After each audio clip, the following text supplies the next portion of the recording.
everyone, welcome back to Minds of Intellect. My name is Akansha and in this video I'll be talking about आपको जून attempt UGC net उसके लिए कैसे तैयारी करनी चाहिए। अभी बहुत ही कम टाइम है, आपको क्या फोकस करना चाहिए, क्या नहीं करना चाहिए।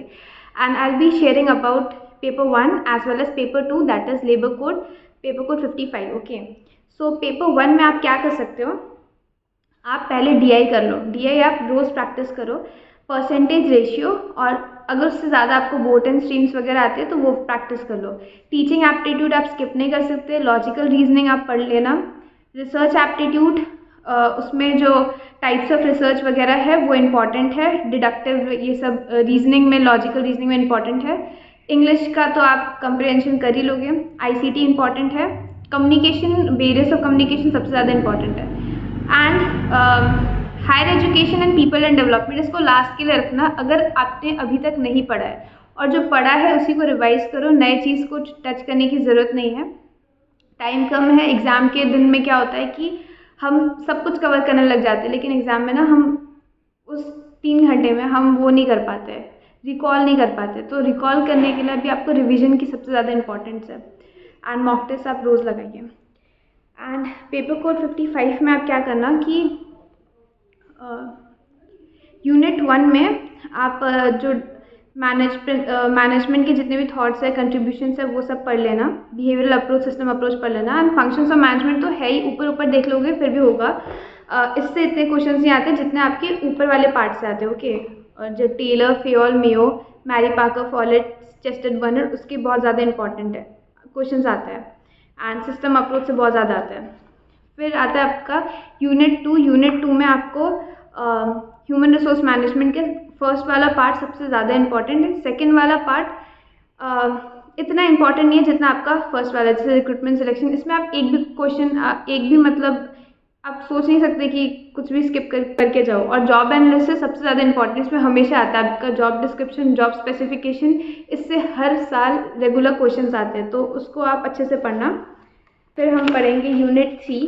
यूनिट 3 को आप अगर आपने कुछ नहीं पढ़ा है तो आप स्किप कर लेना।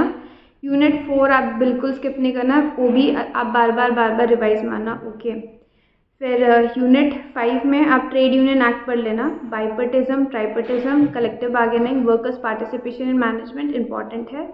कोड ऑफ कंडक्ट इम्पॉर्टेंट है। अप्रोचेस इम्पॉर्टेंट है। फिर आता है आपका यूनिट 6, उसमें आपका standing order act and industrial dispute act 1947 बार बार पढ़ना। स्ट्राइक्स एंड लॉकआउट से सबसे ज़्यादा क्वेश्चन आता है। फिर आता है आपका यूनिट नंबर 7। यूनिट नंबर 7 में जो ILO के कन्वेंशन वगैरह है इंपॉर्टेंट है, बट ना उसमें क्या होता है कि हम याद नहीं कर पाते। मैं तो नहीं कर पाती थी, तो मैं स्किप करती थी।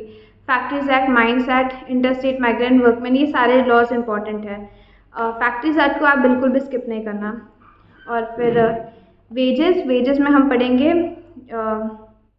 वेजेस में सब इम्पॉर्टेंट है। Okay, payment of bonus act, equal remuneration act, सबसे ज़्यादा इंपॉर्टेंट है payment of bonus act, minimum wages act, payment of wages act. EPF act आप स्किप कर सकते हो, बट आई वुड सजेस्ट आप एक वीडियो है CA एक है यूट्यूब पे, उनकी एक वीडियो है 20 या 30 मिनट्स की, उसकी आप अगर नहीं आपने कुछ लास्ट मोमेंट पे किया तो उसकी वीडियोस देख लेना। फिर यूनिट 9 लेबर वेलफेयर, इसमें थ्योरीज एंड प्रिंसिपल बहुत ज़्यादा इंपॉर्टेंट है, हमेशा आता है, आप इसको पढ़ के जाना।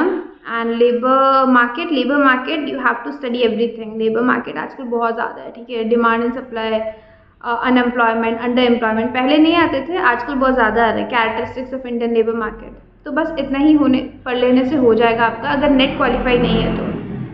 And best of luck guys, अच्छे से पढ़ना और अपना फुल प्रिपरेशन करना, मॉक टेस्ट लगाना, PYQ सॉल्व करना। PYQ सॉल्व करने से क्या होता है ना कि आपने जो पढ़ा है और PYQ में कैसे पैटर्न आ रहे हैं वो पता चल जाता है, तो PYQ इंपॉर्टेंट होता है बहुत ज़्यादा। और आप एनालाइज कर सकते हो कि ना कुछ चीज़ें अगर छूट भी जाती है ना सिलेबस में, तो PYQ में हो जाता है। जैसे कि मैटरनिटी बेनिफिट एक्ट हमारे सिलेबस में नहीं मेंशन है, बट UGC पूछता है, तो आपको मैटरनिटी बेनिफिट एक्ट में क्या पढ़ना है वो भी इम्पॉर्टेंट है। ओके, कितने दिन की छुट्टी होनी चाहिए, फिर चाइल्ड केयर फैसिलिटीज़, ये सब बहुत इंपॉर्टेंट है, तो आपको पढ़ना ज़रूरी है उसमें। And that's all for today's video guys, I hope you like this video. अगर कोई भी क्वेरी हो, कोई भी doubt ho, you can ask me anywhere in LinkedIn and even in comment section. I will surely reply you guys. And until then, bye bye. See you guys in the next video.